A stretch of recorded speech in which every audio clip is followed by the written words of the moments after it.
very proud ako sa kanya, binati ko kasi nakita ko siya. Kasi nga yung heels din niya, ang taas. Sabi ko, wow, I wanna be like you. Gusto ko rin, ganyan ako. Di ba kasi nag-RF3 din siya. And then ngayon naman, ang dami kong patotoo sa RF3. Yung hernia ko rin, ayun, dumiretso yung katawan ko. Actually, makikita niya sa mga video ko yun. And then yung, lalo-lalo na yung buhok ko. Tapos sabi ko, ay, maganda nga siya. Tapos alam niyo, nag-share lang ako yung ginawa sa akin. Kasi dito sa RF3, ang binibili dito, yung testimony nyo. Yung testimony natin, yung karanasan nyo. Yung anong naranasan natin. Yun yung binibili ng tao. And then sabi ko, ay, wow. Client ko, nag-testimony lang siya. Sabi ko, bigyan mo ako ng testimony. Anong nagawa sa'yo? Ano, ganito. Pero nawala yung nawala yung foggy ng mata ko dito sa gilid. Okay, excited ako. Okay, video ang kita. Sabihin mo na yung totoo. Yung ganun lang. Tapos, yung mga client ko, curious na, ano ba yung binibenta mo, ganito, ganyan. Sabi ko, guys, hindi to budol. Akala nyo lang, akala ko rin dati budol eh. Sabi ko, hindi, itry nyo kasi parang, hindi siya gamot, cream siya, napampaganda na, and then, healthy ka pa. O, diba? Hindi ka na mag-holiday sa trabaho mo. Hindi ka na magaganto. Sabi ko, itry nyo, walang mawawala. I-open nyo yung mga utak nyo. So, itry nyo to. Ganyan na kasi ako magsalita sa client ko. So, tinry nila, there's something. Kaya ngayon, kilala ako dito sa Japan. So, maraming curious, maraming nag-try. Hindi sabi ko, itry nyo, bigyan nyo ako ng video. Bigyan nyo ako ng video, discount ko kayo. O, binigyan naman nila ako ng video, o na-discount naman sila.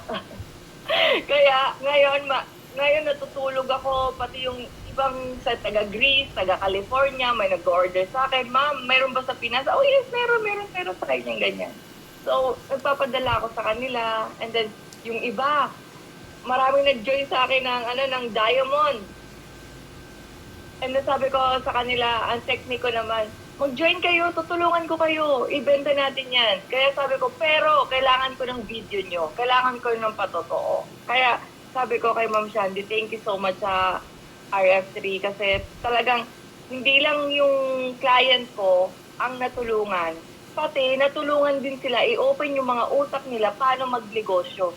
Kaya pala siya bumibenta kasi nag-aano pala siya, dyan sa testimony pala, binibigyan ko sila ng key para paano mag-grow, paano kumita. Nang nasa bahay ka lang, yung iba single mother, nasa bahay lang, walang ginagawa. Sabi ko, gamitin nyo tong chance na to kasi alam kong makakatulong to sa inyo someday.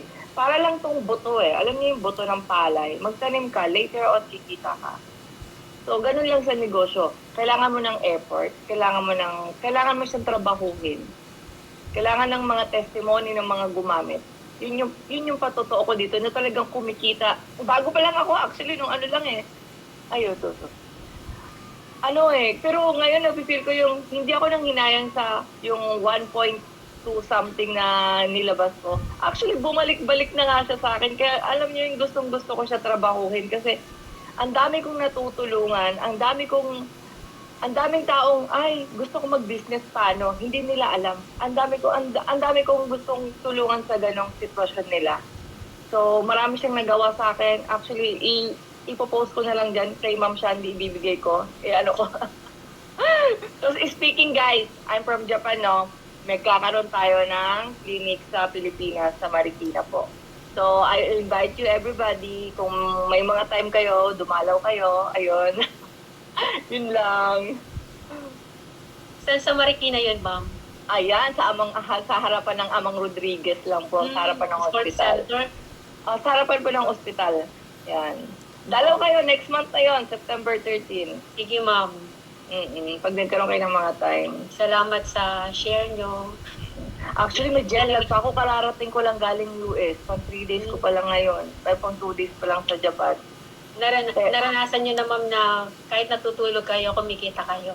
Oh, yes. Oo. Actually, hamas ko naman na yan sa mga client ko habang natulog. Nag-i-skincare din kasi ako.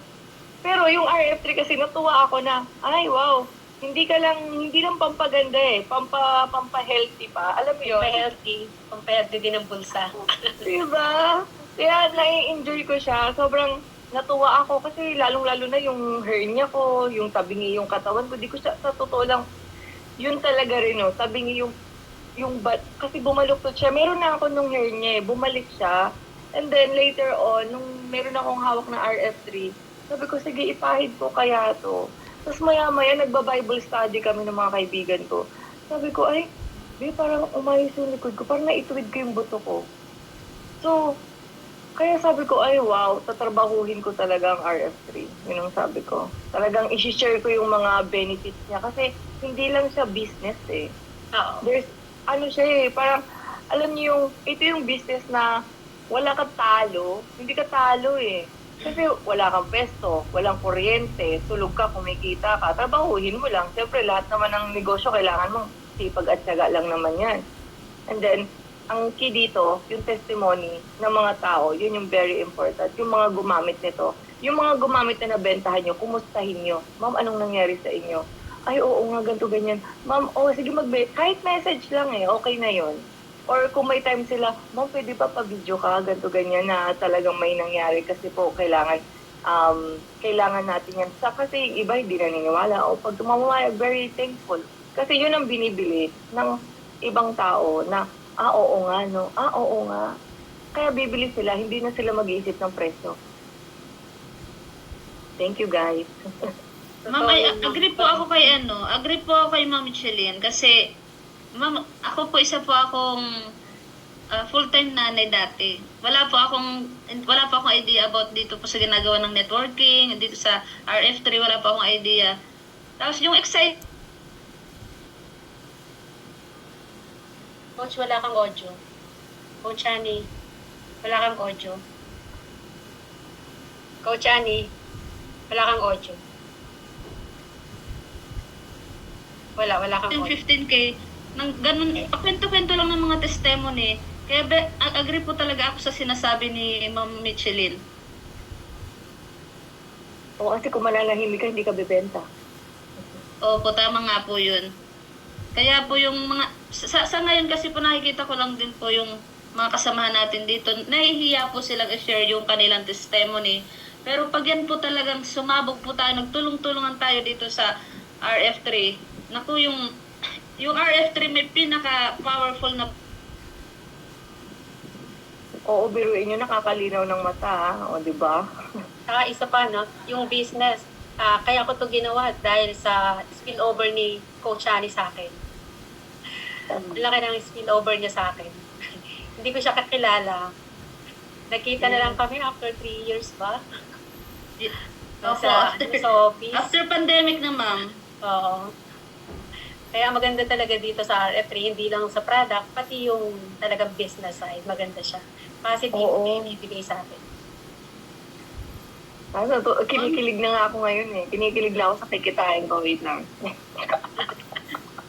Ma'am, baka may pasample naman dyan ng zero. Ilang zero na po ba yan?